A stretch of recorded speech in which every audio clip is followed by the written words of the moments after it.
இஸ்லாம் அவர்கள் ஓதிய துஆ அல்லாஹ் தன்னுடைய குர்ஆனிலே குறிப்பிடுகின்றான். 14வது அத்தியாயத்தில் 40 மற்றும் 41வது வசனத்தில் அல்லாஹ் இந்த துஆவை குறிப்பிடுகின்றான்.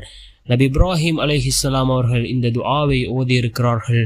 ரப்பி ஜஅல்னி முகீமஸ் ஸலாத்தி வ மின் ذُرِّيَّتِي ரப்பனா வ தகப்பல் துஆ ரப்பனா இக்ஃபிர் லி வ லிவாலிதைய வ லில் முஃமினீன யௌம யகூமுல் ஹிசாப்.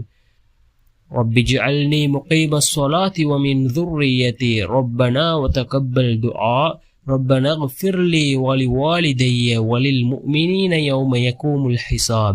என் இறைவனே, தொழுகையை நிலைநிறுத்துவோராக என்னையும் என்னுடைய சந்ததியில் உள்ளோரையும் ஆக்குவாயாக. எங்கள் இறைவனே, என்னுடைய பிரார்த்தனையையும் ஏற்றுக்கொள்வாயாக. எங்கள் இறைவா, என்னையும் என் பெற்றோர்களையும் முஃமின்களையும் கேள்வி கணக்கு கேட்கும் நாளில் மன்னிப்பாயாக என்று வரக்கூடிய இந்த துஆவை நாம்